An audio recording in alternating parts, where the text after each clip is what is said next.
मध्य प्रदेश का जो प्रशासनिक परिदृश्य है वो हमने, जो एडमिनिस्ट्रेशन है पूरा एमपी का, वो हमने प्रीवियस जो 3-4 वीडियोज़ हैं उनमें हमने कवर कर दिया है। पूरा जो 1 हफ्ते का सिलेबस हमने 1 दिन में ख़त्म कर दिया है, जो इस लेवल का था। अब इसमें हम देखते हैं संभाग एवं ज़िले, जो ज़िलेवार पूरा होता है ना डेटा, हम उसको इसमें उस चीज़ को कवर करेंगे। तो देखिए, अब हम देखते हैं संभाग। तो जबलपुर संभाग में 7 ज़िले आते हैं मेनली। ये जबलपुर सबसे बड़ा संभाग है एरिया वाइज।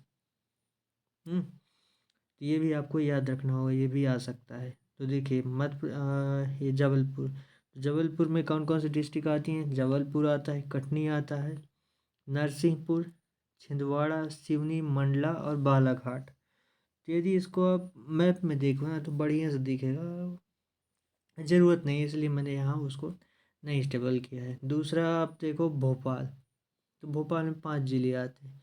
इतना बड़ा संभाग नहीं है भोपाल, कैपिटल है बस, हो गया। तो भोपाल में भोपाल, सीहोर, रायसेन, राजगढ़ और विदिशा, ये 5 डिस्ट्रिक्ट आती है। हम्म और वैसे ये क्वेश्चन बहुत कम आ सकता है, लेकिन में भी आ सकता है, ये आप लोग देख सकते हो। अब इंदौर में ये है सबसे ज़्यादा जनसंख्या के हिसाब से इंदौर। अब यहाँ जनसंख्या के हिसाब से क्यों है? क्योंकि यहाँ फैक्ट्रीज हैं बहुत सारी, वहाँ मजदूरों की ज़रूरत होती है। तो मजदूर कहाँ जाएंगे? मजदूर जाएंगे गांव से।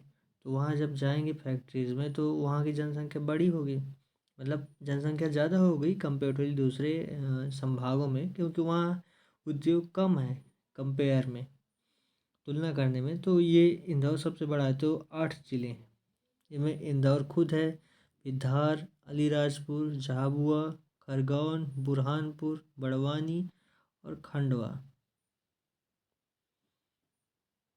यदि जनसंख्या वाइज बात करें ना तो इंदौर सबसे बड़ा ज़िला है, क्योंकि यदि देखो आप लोग कोचिंग की बात करें तो ज़्यादातर कोचिंग करने लोग इंदौर भाग जाते हैं। तो इसके कारण भी जनसंख्या बढ़ी ना उधर। तो यही मेन मेन जो रीजन होते हैं, ऐसे ही रीजन होते हैं, कुछ ज़्यादा नहीं उसमें रॉकेट साइंस नहीं होता है। अब देखते हैं उज्जैन। उज्जैन में 7 ज़िले आते हैं। कौन कौन से? देवास, रतलाम, शाजापुर, मंदसौर, नीमच, उज्जैन और आगर मालवा। अब देखो इनको याद कैसे रखना है, इसके लिए शॉर्ट ट्रिक होती है। यदि आप लोग कहोगे तो मैं कमेंट बॉक्स में, आप लोग चाहिए तो कमेंट कर देना, मैं इसमें शॉर्ट ट्रिक है उसको आपको, आप लोगों को दे दूंगा। अब देखिए, अब देखते हैं सागर। सागर में 5 जिले आते हैं। कौन? सागर खुद ही, फिर दमोह, पन्ना, छतरपुर और टीकमगढ़। देखते हैं रीवा। रीवा में 4 जिले आते हैं। शहडोल जब से अलग संभाग बना तब से रीवा जिले से,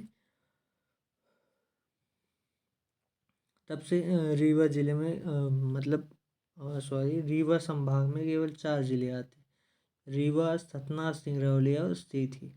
हम्म अब ग्वालियर। ग्वालियर में 5 जिले आते हैं। कौन कौन से? ग्वालियर खुद ही आएगा एक तो, फिर शिवपुरी, फिर गुना, दतिया और अशोकनगर। तो प्रदेश में जो क्षेत्रफल है क्या, उसकी दृष्टि से सबसे छोटा जिला कौन सा है? यह है अशोकनगर। नाम ही से लग रहा है अशोक, जैसे किसी आदमी का नाम। हाँ, तो अशोक आदमी, आदमी सपोज कि ये छोटा होगा। हाँ, यदि अब सपोज क्या करना है, किसी एरिया से आप तुलना करो अशोक की, तो अशोक यदि किसी आदमी का नाम तो छोटा ही होगा। तो इससे याद रहेगा आपको सबसे छोटा जिला है एरिया वाइज। अब चंबल। चंबल में 3 जिले। कौन से? श्योपुर, मुरैना, भिंड। श्योपुर, मुरैना, भिंड। अब इसको याद कैसे रखना है? विदाउट ट्रिक भी आप याद रख सकते हैं इनको, सीधे आँख मूंद दो और 10 बार खुद, जैसे बचपन में हम लोग पढ़ते उसी प्रकार पढ़ो। शिवपुर, मुरैना, भिंड, शिवपुर, मुरैना, भिंड, शिवपुर, मुरैना, भिंड, ऐसे आप लोग याद रखो, सब चंबल में आ जाएंगे। अब नर्मदापुरम में 3 जिले आते हैं। कौन कौन से? और ये नर्मदापुरम जनसंख्या की दृष्टि से सबसे छोटा संभाग है। क्यों? क्योंकि यह जनसंख्या बहुत कम है और गांव वाला एरिया है।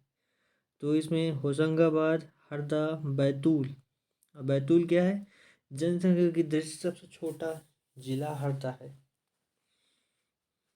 हरदा सबसे छोटा जिला है जनसंख्या की दृष्टि से।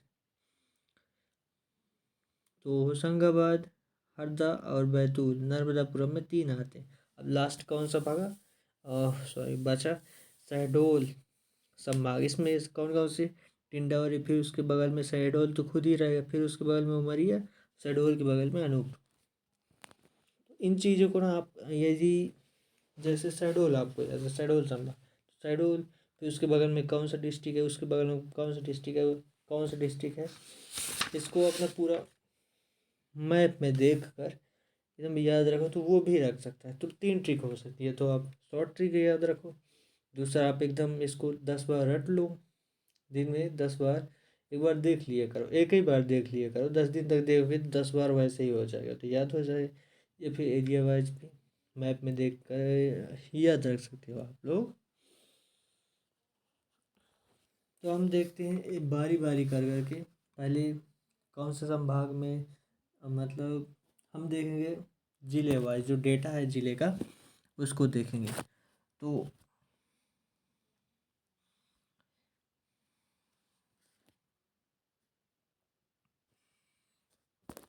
तो इसमें आप लोग मुझे ये बताना कि डिस्ट्रिक्ट डिस्ट्रिक्ट का अलग कर दिया जाए या फिर संभाग संभाग का अलग कर दिया जाए। आई थिंक डिस्ट्रिक्ट डिस्ट्रिक्ट का अलग कर दिया जाए, वो बढ़िया रहेगा। तो हम इसमें देख देते हैं पहले जबलपुर। तो जबलपुर संभाग में देखिए, मध्य प्रदेश का सबसे बड़ा high court, high court MP का कहाँ है, एक ही स्टेट में एक ही हाई कोर्ट है, तो एमपी का हाई कोर्ट कहाँ है, जबलपुर में ही है हेडक्वार्टर। तो देखिए अब हम दिखाते हैं आपको हाई कोर्ट।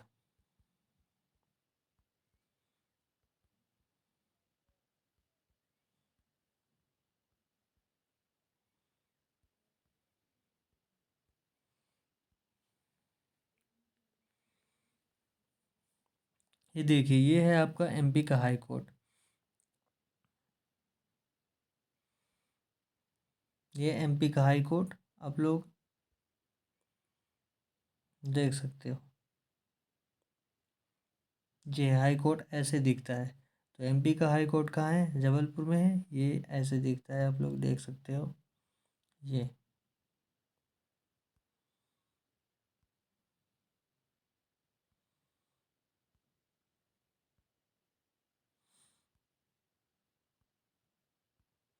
आई थिंक आपको हाई कोर्ट एमपी का ना भूलेगा। तो ये आपको हाई कोर्ट दिख गया एमपी का। अब आप देखिए, मध्य प्रदेश का एकमात्र कृषि एग्रीकल्चर यूनिवर्सिटी, कृषि विश्वविद्यालय यहीं पर है, तो एग्रीकल्चर यूनिवर्सिटी वो भी दिखा देता हूँ। एग्रीकल्चर यूनिवर्सिटी,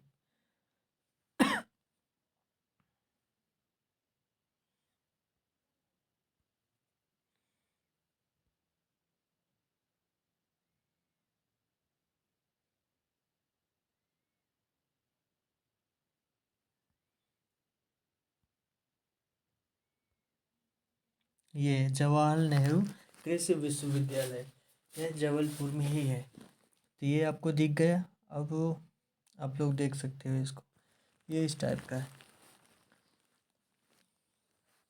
जवाहरलाल नेहरू कृषि विश्वविद्यालय एग्रीकल्चर यूनिवर्सिटी, ये इस टाइप का है। आई थिंक अब आपको ये भी ना भूलेगा। तो डिजिटल बोर्ड में हम लोग इसको पूरा एकदम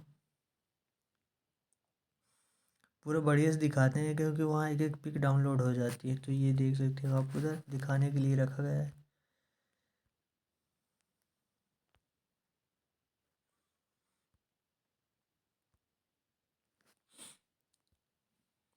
अब है पर्यटन। तो पर्यटन जबलपुर में कौन कौन से हैं, मदन महल,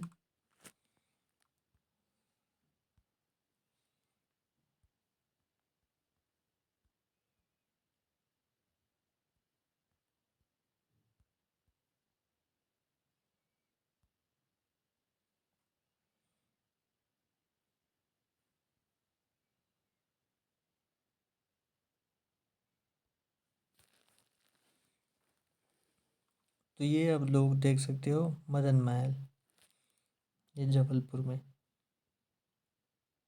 मदन महल फोर्ट, ये वहाँ का ऐसा व्यू कुछ दिखता है।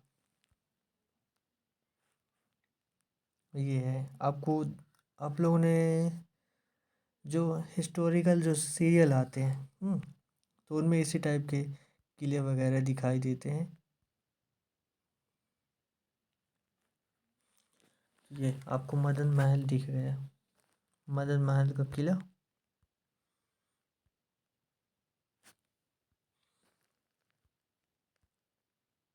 आई थिंक अब ये भी ना भूलेगा आपको मदन महल का किला कहाँ है,